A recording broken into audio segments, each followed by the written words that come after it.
You're welcome to Debo TV, Real Estate Business with Debo. And today, I'll not just be talking about real estate business, but I really want to talk about something that is uppermost in the minds of most entrepreneurs that I've seen, especially the SMEs. What do I pay myself as salary? That is the SME entrepreneur's biggest question. And here in this video today, I'll be answering that. You need to know. There is this principle, which is a very good principle, that says, hey, you should separate yourself from your business. You are different from your business. So whether you're running a small business, a medium business, you need to separate yourself from your business. Most entrepreneurs have a huge challenge being able to do that. They have a huge challenge being able to do that. They just can't, separate themselves. So they spend directly from the business. They don't have a salary, they pay themselves.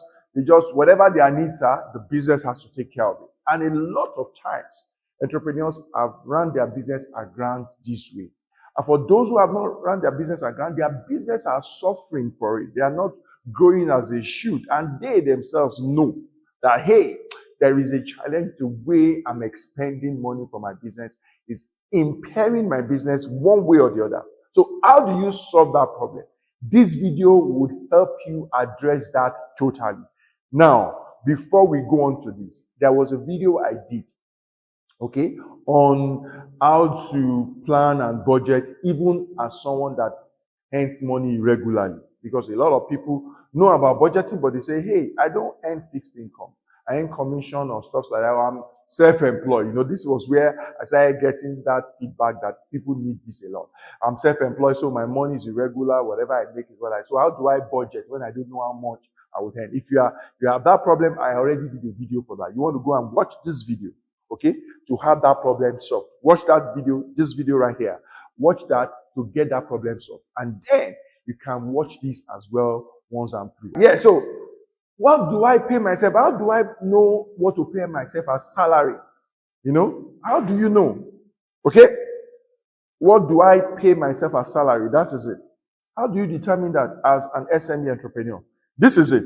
When it comes to, you should think about it as reward. How do I reward myself and make it separate from my business? Because a lot of times, some guys, their business is within a particular turnover level, and their issues of life is just swallowing the business because they're just expanding and then the business goes. But if from day one you have the mindset of, ensuring that you will pay yourself salary, then you have a better chance of your business surviving. Let me share a story with you. So when I started Realty Point Limited, I left banking. At the time I was collecting, if you're in Nigeria, you understand the Naira. Naira is what I would use as an example here. Or if I can convert, yes, let's say I was collecting like about $300, yes, because that's what 450 is like, right? 450,000 Naira now is like $300. Wow. I was collecting $300 per month, 450,000 Naira, in my middle-level employment, middle-level management role in the bank. By the time I left and I started Realty Point Limited, my board, fixed a salary of around 300,000 for me. That is $200. Not bad, for a young business man, I would say that they were quite considerate to be able to fix that. But you see, guess what? The whole money we had in the business to start the business at the time was not more than around $600. Do you understand? That we had raised. We were going to raise 5 million Naira, which would be like how much? Maybe 3,000 if it's up to that. That was what we were going to raise to start the business, but we had not even raised that. The most we had at the time was around, let's say around $800. And they had fixed a salary of $200 for me as the empty. And 2 months after we started, I had like about 2 employees with me, So if we were paying ourselves, we would have paid ourselves and the business would just go aground because we didn't even have enough money to be running the business. But this is the sense in it. The fact that they had an amount fixed for me, which was 300 Naira, and like I said, that is like $200 right now in exchange because it's 150 Naira to $1 at the moment. So this was what I was earning. most of the time, the business really couldn't pay me more than 50,000 naira monthly for a long time, for more than a year thereabout, or about a year thereabout. The business couldn't pay me more than this amount on a monthly basis. That's like about, divide this by 6, that's like about how many? That's like $3.33, you know? That was all I could pay myself per month out of this amount. But the beauty is that at least the business was recording the fact that it was owing me 250,000, about $167 every month. It was recording that the business was owing me that month. Till such a time when the business made enough money and could pay me my backlog. I still remember the day I got my backlog. Man, I was looking for trouble all over town. A man with money can solve so many problems, you know. I was looking for who to slap, you know. Just joking. I mean, I was glad I was paid that much. But that helped because we had that structure. Otherwise, I had challenges. I had challenges. But I was able to manage my issues within what the company could pay me. Between myself and my wife at the time, you know, she was still working at the time, I mean, we were running our family that way, okay? Until the company could pay me. And that was very, very, very helpful. And that was very, very, very helpful. So you should have such a plan. So I say the mindset should be about reward. How do I reward myself? Just like when you employ any staff, how do you reward yourself? There are some basic facts that must be the foundation of what you want to pay yourself. But here, when it comes to reward, at that level, there are 3 levels to it, 3 aspects to your reward. There is a fixed pay, which you can call salary. So, fixed pay, how much do you pay yourself? You call that salary, right? You should also have a form of variable pay at that level, being the owner of the business, okay? Variable pay. That can be in terms of commission, okay? Commission, percentage of maybe sales or whatever, or share of, or what you call profit share. That can be component of, so this is one component, that's another component, okay? This is another component. And then, there is the third component. So, then there is what we call pegs, okay? Pegs of the office at the MBCO. These are the 3 components that should make up your pay, okay? Then some basic arithmetic and mathematics should also be at the back of your mind. Let me draw that. Now, number 1, you know that when you have the best role here that you can use to compare yourself is like a salesperson or somebody that gets both fixed pay and variable pay, okay? So when you have variable pay, when you want to reward somebody, depending on your industry and the size of your organization, the percentage, when you give a salesperson, for example, targets to meet, the amount you pay them as a result for fixed pay, okay, that their pay that is fixed on a target that they have, usually varies depending on the industry you are in and the cadre of that salesperson. If it's a top management cadre, it can be as low as 1%, really, 1 to 10%. Let's put it that way. Okay? It hovers around there. Meaning that, look, if you're going to earn a fixed pay of 200,000 naira, let's say for example, and you are a low cadre staff, it means that you have to be able to generate a minimum of 2 million naira as target. Minimum. That's what this is saying. Do you understand? If you are a high, not just middle level, but high level management staff, and your pay includes commission, and you have to have a fixed pay, you know, it may have to be so, meaning that management staff may be responsible for 20 million, okay? 20 million sales, okay? To be able to earn a 1%, to be able to earn 200,000 as fixed pay. Must be. So if he wants to earn more than that, if he wants to earn 400,000, means he must be able to earn 40 million. Do you understand? So 1% for that top management. So for you as the MD, you are the top, you are the topmost. Yes, you are the topmost. Okay. So we can use that figure for you, right? So you look at your business. What volume of business are we generating in a month, in a year? Do a 1% of it, okay? That is because I'm telling you now already how to arrive at your fixed pay, the salary, what you will call salary. Do a 1% of it and pay yourself that as salary. So if your business is doing 2 million naira every month, hey guy, the truth of the matter is that you can't pay yourself more than about 20,000 naira. You can, depending on your industry, like I said, for some industry, you may be able to increase this even to a top level person to like 2% or 3%. So you may be able to earn like 40 or 60,000 as fixed pay if your business is doing up to this in turnover. Now, that is your fixed pay. That's your salary. You get this come in, come shine.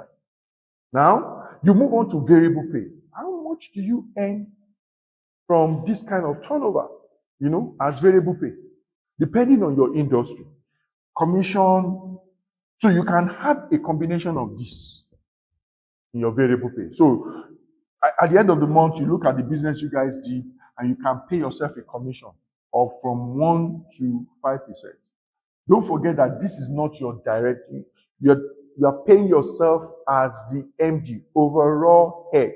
You're paying yourself a commission.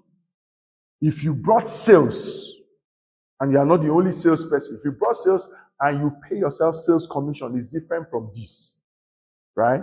But if, again, you are not paying yourself this overall, but you are paying yourself on the sales that you bring only, then you take whatever sales commission you pay any salesperson. If it is 5%, if it is 10%, if it is 20%, whatever it is the sales commission, you take it.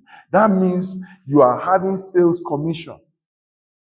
This is what you are substituting this with sales commission. But if you are not taking sales commission, okay, or in addition to your sales commission for the sales that you make directly, the overall business, whatever you guys make at the end of the month as turnover, not profit now, as turnover, you want to pay yourself some amount, you can do between 1 to 5%. So you know what that is. In this situation now, 1 to 5% is again like how much? It's again like 100,000. So you do 5%, for example, 100,000. So you can imagine that in a month, you will collect, let's assume this is 1% you're doing here. So you collect 20,000 naira as salary, and you collect 100,000 naira as your commission, right? Now, when you do the account of that month, either monthly, quarterly, half-yearly, or yearly, you should do your account. When you do your account, if you make profit, you pay yourself a share of profit. So you can say 10% of the share of profit. If you want to pay yourself profit at the end of the month, part of your component, whether it's monthly, quarterly, half-yearly, or yearly that you do your account, right? You have some estimation for your tax. If your tax is done annually and you are doing your account every month. So you then pay yourself after tax, the profit after tax, PAT. You pay yourself a share of that profit. So let's say you pay yourself 10% of your profit after tax, for example. Now, let's assume that once this business does its profit, maybe this business is making 200,000 as profit. Profit after tax is 200,000. This person, every month. So that month, this person takes another 20,000. So meaning that, hey, this person is earning 20,000 as salary, and 100,000 as commission, and 20,000 as share of profit. A total of 140,000, right? Then here, I hope you get this now. So then here, depending on what your business can afford, pegs are numerous, okay? Pegs are numerous. Pegs, for example, covers things like driver. Your business can afford it. Business will take a driver for you. Domestic staff, yes, your business can afford it. Domestic staff. Domestic staff includes a maid, includes a security guard at home, includes gardener, cook, these are domestic staff. that you can get, right? So that the company will be responsible for that. Then, either your rent or the house. Maybe the company buys a house for you and probably you are paying mortgage back, or the company is paying you rent, paying your rent. Furniture allowance, that can come every 2, 3, 4 years, every 4 years, every 3 years, stuffs like that can come in, like that. Vacation, annual vacation. Annual vacation for your family with, of course, with your leave allowance that will come with it. Annual vacation meaning the company will take the flights and maybe the hotel, and you would also be paid vacation allowance that you can spend. Okay? Now, all of this depends on these are perks. And you can even continue to increase. It depends on what your company can afford. Now, you now say, so how do I know what my company can afford in this case? Fantastic. The rule of thumb, depending on the size of your company and the industry you are in, right? The rule of thumb is that your overall administrative cost as a business should not exceed 20% of your turnover. Right? Most businesses, in fact, some businesses is lower, it shouldn't exceed 20%. Keep your overall administrative cost of your business under 20%. In fact, the ideal is it shouldn't exceed 15%. But depending on your industry and size, let's give you a tolerance of about 15%, of 20% maximum. Meaning that, by the time you put all your administrative costs, your staff costs, every cost, all of these things, all of salary, particularly that you have earned, salary and all of those costs, and you look at the total, okay, versus your turnover, it shouldn't be more than about 20. So the gap you have between that and 20, you can use to accommodate any peg, the cost of these pegs. And that can help you as you grow your business to increase your peg as you are guided, okay? And as your business also grows, your turnover cost over your business should also be reducing, such that 15 is usually the ideal. But I say that if you're just starting, you can work with 20. Now, with all of this, you should be able to decide how much you are to pay yourself, separate from your business, such that you get paid and you then limit what you want or what your needs are to that pay. Right? Perks, part of perks could be that your business will be paying your children's school fees. Yeah, children's school fees. It happens, okay?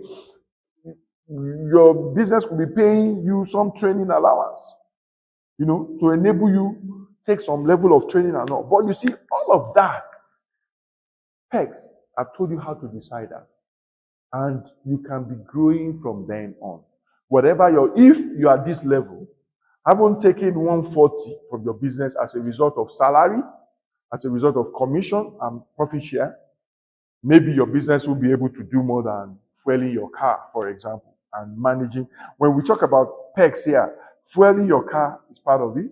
Now, fueling your car may be standard if you have a vehicle.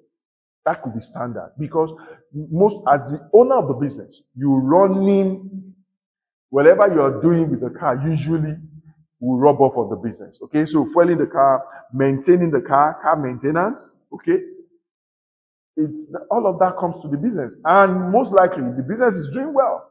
Should be able to replace your car for you when it is due for replacement. Okay, that becomes an official benefit and perks. So these are part of perks: fueling, maintenance, replacing the car, getting a driver, domestic staff, all of these things. Everything here comes to be part of your perks, okay? But these are almost like standardized perks and the vehicle.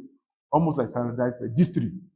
Once the business can afford the vehicle, should afford the vehicle for you. If it cannot afford the vehicle, then the transportation you spend to going for the business endeavors, of course, will be borne by the business.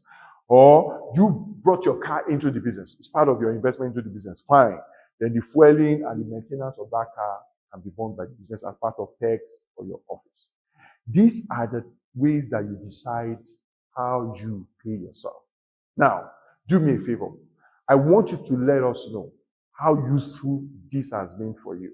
Or if there is any area you think we've left out, or a question you have that would help you better address the question of what do I pay myself as an SME entrepreneur? Because that's your biggest question. And I hope that I've been able to answer that. If you still have any question, please, send it in, send it to us, type it out in the comment section. If you've enjoyed this and it has been educative and enlightening, let us know it, okay, in the comment section. Let us know. And if you know anyone that is an entrepreneur, a startup entrepreneur, a young entrepreneur, SME, small, medium, share this with them because it will really, really benefit them. Because once you are not separating yourself from the business, you are impairing your business, sometimes without knowing. Sometimes you know, you just feel helpless. But here is help right now to assist you do that. It's my pleasure to bring this to you once again. And if you've not subscribed to this channel, what have you been waiting for? Please subscribe. Click the subscribe button and also click the notification button. And you get to know whenever we upload a video. I'm here for you. My name remains Debo Adejono. MDCU Realty Point Limited, they call us a sack the landlord people. Director of Studies, School of Estate. If you want any knowledge in the real estate space, we are your plug, okay? So contact us, reach out to us, and let us do business together. Thank you. See you in my next video.